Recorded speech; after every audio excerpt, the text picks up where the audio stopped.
అపోస్తుల కార్యములు 15వ అధ్యాయము. యూదయ నుండి వచ్చి మీరు మోషే నియమించిన ఆచారము చొప్పున సున్నతి పొందితేనే గాని రక్షణ పొందలేరని సహోదరులకు బోధించిరి.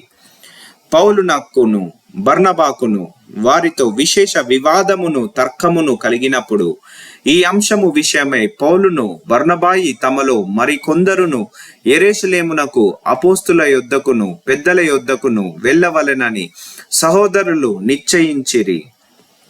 కాబట్టి వారు సంఘము వలన సాగనంపబడి ఫెనీకే సమరయ దేశముల ద్వారా వెళ్ళుచు అన్యజనులు దేవుని వైపు తిరిగిన సంగతి తెలియపరిచి సహోదరులకందరికీ మహాసంతోషము కలగజేసిరి. వారు యెరూషలేమునకు రాగా సంఘపు వారును అపోస్తులును పెద్దలును వారిని చేర్చుకొనిరి. దేవుడు తమకు తోడైయుండి చేసినవన్నీ వారు వివరించిరి. పరిసయ్యులు తెగలో విశ్వాసులైన కొందరు లేచి అన్యజనులకు సున్నతి చేయింపవలననియు మోషే ధర్మశాస్త్రమును గైకొనుడని వారికి ఆజ్ఞాపింపవలననియు చెప్పిరి. అప్పుడు అపోస్తులులను పెద్దలను ఈ సంగతిని గూర్చి ఆలోచించుటకు కూడి వచ్చిరి. బహుతర్కము జరిగిన తరువాత పేతురు లేచి వారితో ఇట్లనెను, సహోదరులారా, ఆరంభమందు అన్యజనులు నా నోట సువార్త వాక్యము విని విశ్వసించులాగున మీలో నన్ను దేవుడేర్పరచుకొనెనని మీకు తెలియను.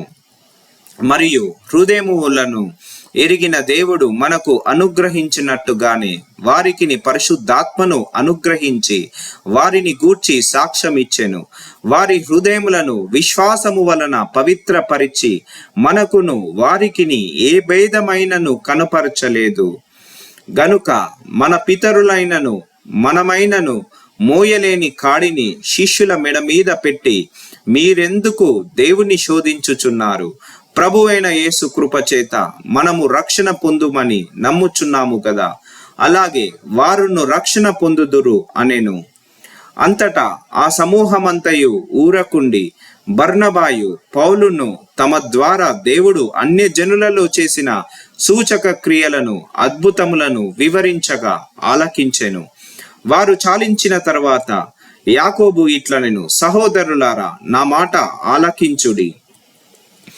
అన్యజనులలో నుండి దేవుడు తన నామము కొరకు ఒక జనమును ఏర్పరచుకొనుటకు వారికి ఎలాగూ మొదట కటాక్షించెను సిమోయోను వివరించి ఉన్నాడు.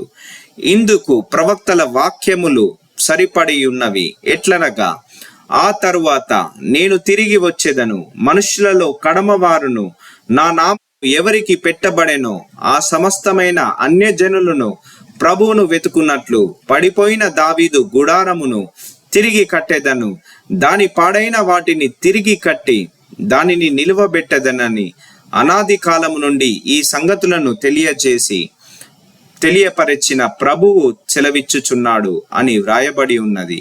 కాబట్టి అన్యజనుల నుండి దేవుని వైపు తిరుగుచున్న వారిని మనము కష్టపెట్టక విగ్రహ సంబంధమైన అపవిత్రతను జారత్వమును గొంతు పిసికి చంపిన దానిని రక్తమును విసర్జించుటకు వారికి పత్రిక వ్రాసి పంపవలెనని నా అభిప్రాయము.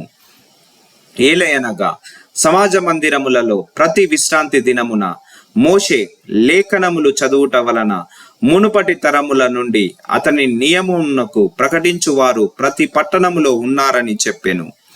అప్పుడు సహోదరులలో ముఖ్యులైన బర్సబా అను మారుపేరు గల యూదాను సీలను తమలో ఏర్పరచుకొని పౌలుతోను బర్నబాతోను అంతియొకయకు పంపుట యుక్తమని అపోస్తులకు పెద్దలకును మీరు వ్రాసి వారి చేత పంపినదేమనగా, అపోస్తులను పెద్దలైన సహోదరులను అంతియొకయలోను సిరియలోను కిలికియలోను నివసించుచు అన్యజనులుగా నుండిన సహోదరులకు శుభము.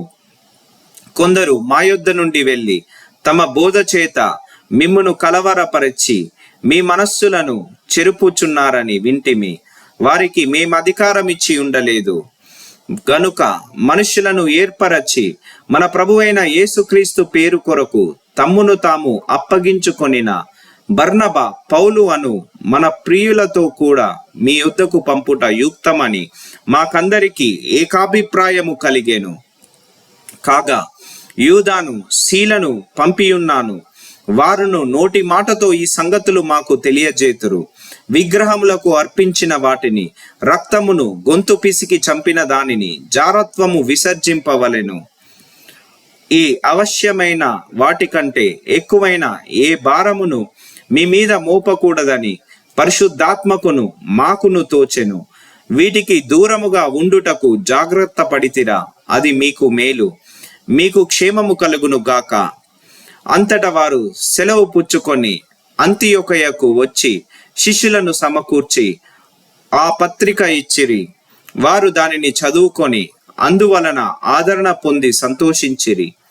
మరియు యూదయ శీలయ కూడా ప్రవక్తలై ఉండినందున పెక్కు మాటలతో సహోదరులను ఆదరించి స్థిరపరిచిరి.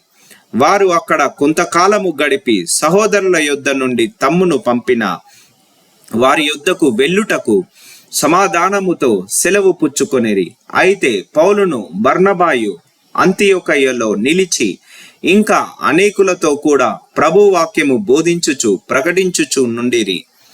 కొన్ని దినములైన తరువాత ఏ పట్టణములలో ప్రభు వాక్యము ప్రచురించితిమో ఆయా ప్రతి పట్టణములో ఉన్న సహోదరుల యొద్దకు తిరిగి వెళ్ళి వారెలాగున్నారో మనము చూతుమని పౌలు బర్నబాతో అనెను. అప్పుడు మార్కు అను మారు పేరు గల యోహానును వెంటబెట్టుకొని పోవుటకు బర్నబా ఇష్టపడెను. అయితే పౌలు పంఫూలియాలో పని కొరకు తమతో కూడా రాక తమ్మును విడిచిన వానిని వెంటబెట్టుకొని పోవుట యుక్తము కాదని తలంచెను. వారిలో తీవ్రమైన వాదము కలిగినందున వారు ఒకరిని ఒకడు విడిచి వేరైపోయిరి. బర్నబా మార్కును వెంటబెట్టుకొని ఓడ ఎక్కి కుప్రకు వెళ్ళెను. పౌలు శీలను ఏర్పరచుకొని సహోదరుల చేత ప్రభు కృపకు వాడై బయలుదేరి సంగములను స్థిరపరచుచు సిరియా, కిలికియా దేశముల ద్వారా సంచారము చేయుచుండెను.